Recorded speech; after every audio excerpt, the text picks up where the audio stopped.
Welcome back to another episode of the Plutus Awards podcast. I'm your host, Chris Browning, and I'm thrilled to have you all back joining us again. Our community is filled with hundreds of stories from creators and entrepreneurs just like you. And through this podcast, we plan to share these stories from bloggers to podcasters, writers, speakers, and more. Let's get things started with today's guest. Hi, I'm Holly Johnson, and I'm the co-founder of ClubThrifty.com. We started our website in 2012 because we wanted to take control of our life and write about money and travel. All right, so we're in 2012 and you and your husband decide that, hey, let's start a blog. Is that kind of how it went? Yeah, actually, I remember it really clearly. We were on vacation with my parents, I think in Gulf Shores, Alabama, and we were sitting on the beach talking about it. And my husband, Greg, had been kind of inspired by some other personal finance blogs he had found online.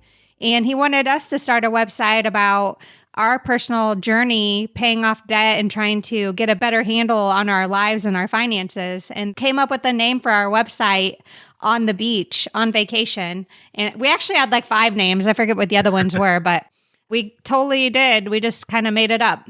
Well, I mean, that's probably like the best place to sit and brainstorm, right? Is on the beach.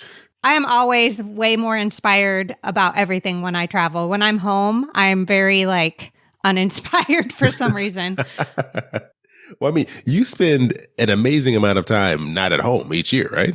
Yeah, we traveled, I think, 21 weeks last year. And this week, I think I'm going to travel 20 weeks. But I usually throw in a few other trips at the last minute. So something like that. We do a lot of travel with our kids, but then I usually travel like 5 or 6 weeks a year without my kids. Sometimes my husband stays home with the kids, and sometimes my mom will stay with my kids while me and my husband go somewhere. I mean, that has to be a very interesting experience, being able to just, go out and explore the world in a way that most people don't get an opportunity to. It feels very normal to me now because we've been doing it for quite a while, but I think other people think it's really weird. I think it sounds amazing. I would love to do that. So you and your husband, you were in the funeral business before you got into this world of blogging, which is, I can't think of many things farther away from blogging than working in the funeral industry. Yes, my husband was a funeral director for a really long time, and I worked with him for 8 years as the director of family services in a funeral home, in the same funeral home as him. So we've been working together for a really long time. Yeah, I mean, how do you go from working in a funeral home to saying we're going to start a blog?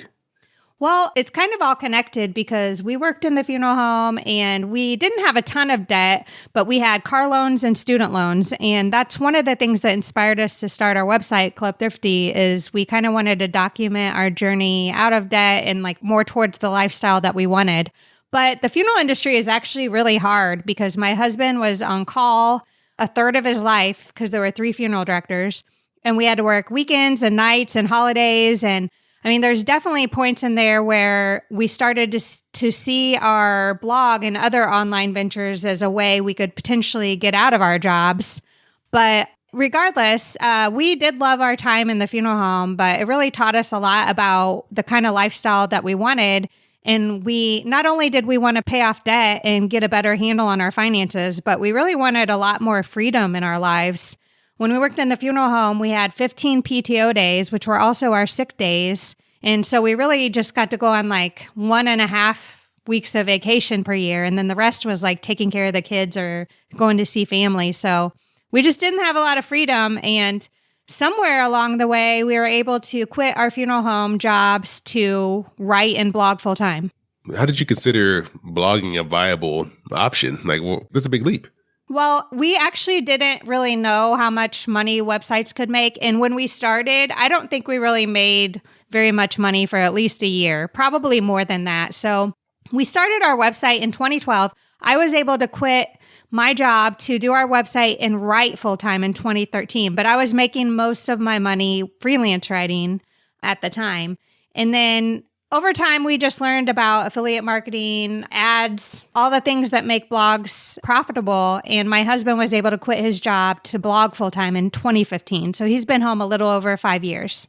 Wow, so this has been a substantial amount of time now that you guys have both been going full-time at this. Yes, I'm very glad about it. So when we were talking before we hit the actual record button here, you mentioned a really, really interesting conversation that you had with people who've come into the funeral home that kind of gave you this motivation to make this big transition in your life? And it was all around people who've really not got an opportunity to experience things before death came and, impacted their lives. Well, to be honest, working in the funeral home taught us a lot about how we wanted to live, because so many people die out of nowhere. And I can't tell you how many people we met who said like maybe a wife would come in and say, my husband just retired on Friday and had his retirement party and now he's dead. Or, maybe they were going to retire next year, or maybe they just retired last year. Or, people die in their 30s or 40s, and a lot of more people die randomly than you know about. But when you work in the funeral home, it becomes really apparent that our time on this earth is limited and nothing is promised. And if you wait until you're retired or until you have the time to do the things that you want to do, you may never get to do them. And we learned that in the funeral home through watching other people never get to experience the things that they wanted to experience. So we really vowed that we wanted our lives to be different. Well, I can't think of better motivation than hearing stories like that to actually make a change. Well, and it's not just about travel. The travel's great, but being debt-free has been huge for our lives too. We met so many people who never got to live like a peaceful life that wasn't stressful because they spent their entire life in debt, or they had to work 80 hours a week because they had a big spending problem. I mean, you would be surprised at the stories people told us in the funeral home. So we really just learned from all those examples that we wanted to have a life that was free and not stressful, and one that we had more control of. And then we also wanted to get out and do the things that we wanted to do. Well, so after you've heard these stories, it's kind of giving that motivation to move and say, all right, we need to make some changes in our lives.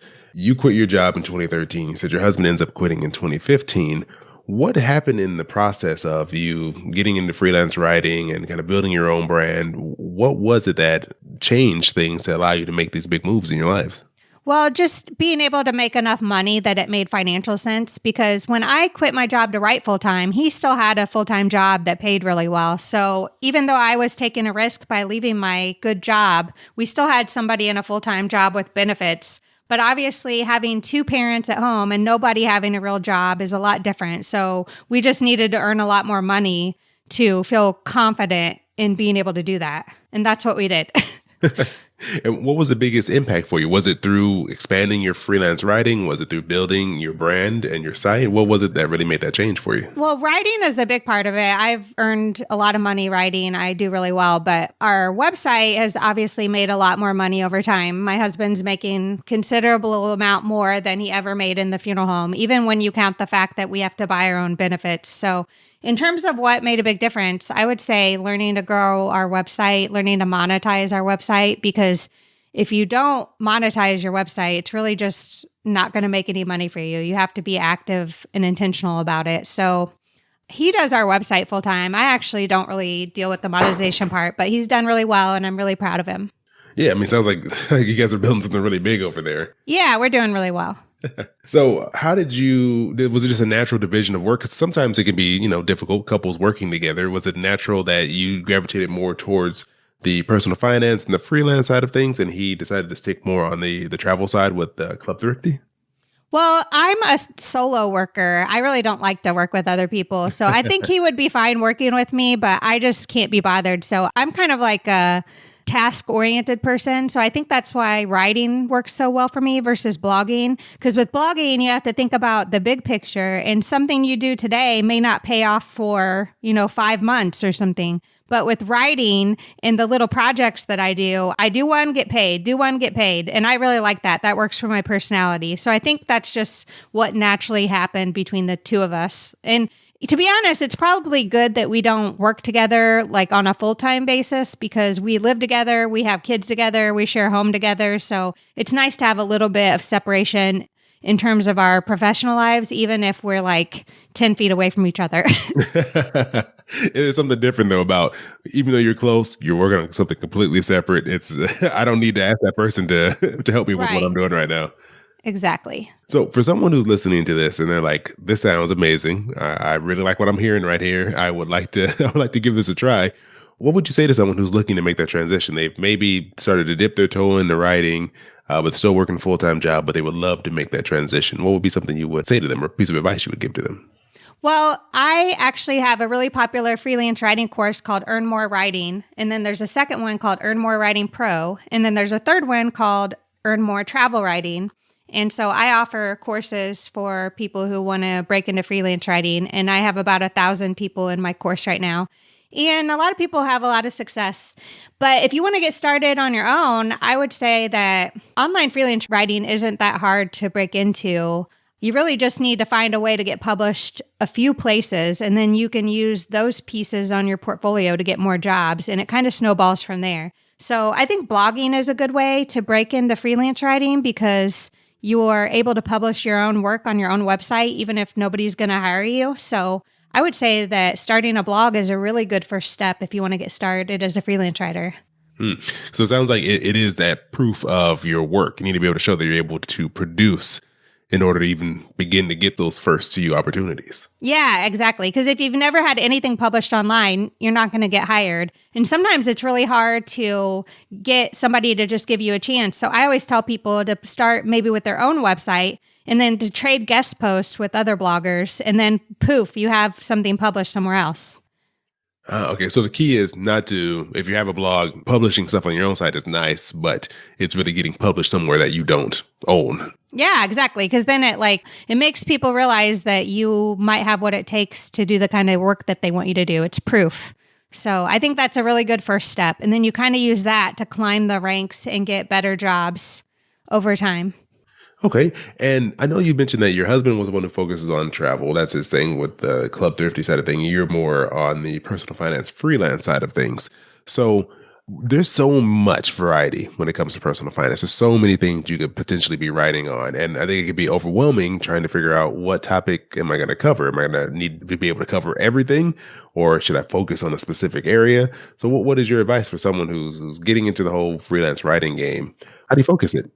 In the personal finance field, I would say to try to find a niche. I mean, to be honest, I write about everything because I'm an excellent researcher. So anything that I'm not an expert on, I just do interviews and do a ton of research to write about it. But I think it helps to find a niche. Like I write about credit cards, credit card rewards, and loyalty. And that's my area of subject matter expertise. And that is really helpful in my career.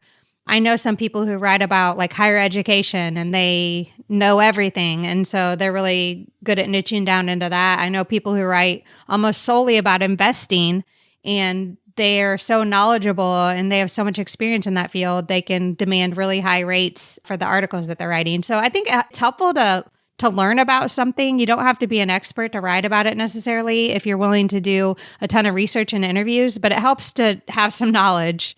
Which I'm sure you build through the process of, figuring out how to write on these topics, you're building knowledge. You can kind of figure out where you're most passionate about or most interested. Oh, absolutely. I learn new things all the time because personal finance changes all the time and products in personal finance. So, I mean, there's some core tenets that never change, but when it comes to investing or like apps or tools you can use, there's always something new to learn. Oh, no, I agree. Definitely 100% on that one.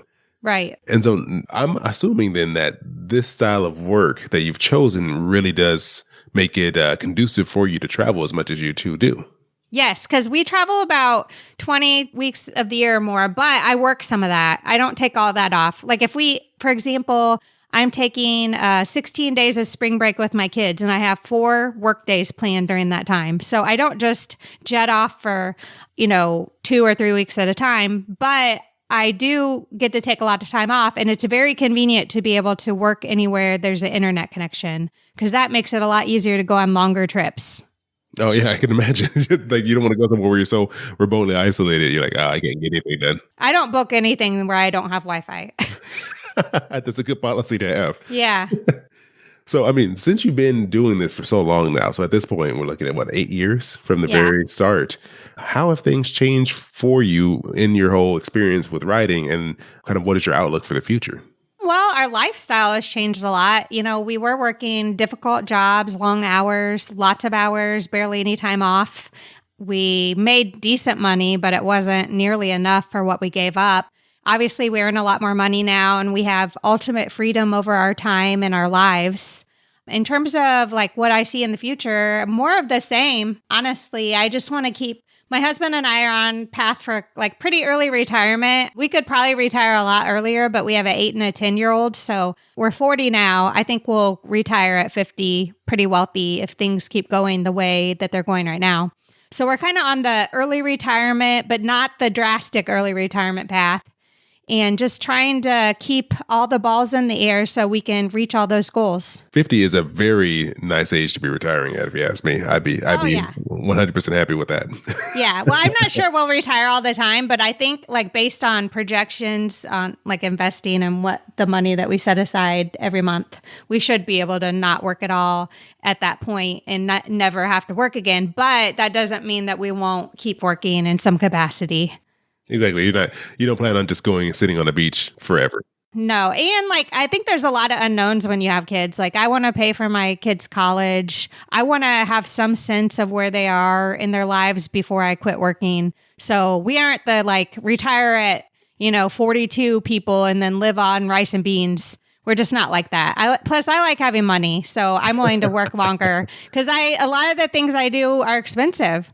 So we don't have any debt. We paid off our house last year and we save most of our income, like sometimes 80%, 90%, but we still spend a lot of money. So I have to work to pay for my lifestyle. I understand that. I enjoy having money as well. So I would I right. agree with your choices. But I'm mostly just talking about travel because we don't really buy expensive stuff. I just want to be able to go do the things I want to do that, aren't free, unfortunately. Yeah, exactly. Well, thank you, Holly. I really appreciate you sharing your story and how you've built this life that I think sounds like you're enjoying much more than the path you were originally on. Oh, absolutely. Well, thank you for having me. No, definitely. And if people want to reach out to you, maybe learn more about what you're doing, just say hi. What's the best place for them to reach out to you? Well, I'm on social media. @Club Thrifty is our handle on Twitter, Facebook, Instagram. You can reach us on our website at clubthrifty.com. I also have a Frugal Travel Facebook group. If you look in the search bar and type Frugal Travel with Holly Johnson, you will find me. I reply to people in there every day. Perfect. I'll make sure I put that in the show notes. That way people can reach out to you if they're driving or doing something else that they can't look at their phone at. Thank you so much, Holly. I really appreciate the time. Thank you. Hey, as always, I appreciate you all coming back and joining us here for another episode. Next week is going to be special. We're going to be joined by anonymous blogger Purple from apurplelife.com. So make sure you're subscribed so that way you get that episode and more from the Plutus Awards podcast. You can learn more about our guest and the Plutus Awards podcast at plutusawards.com/podcast and on Instagram at Plutus Awards. Again, thanks so much for joining us, and remember to keep creating.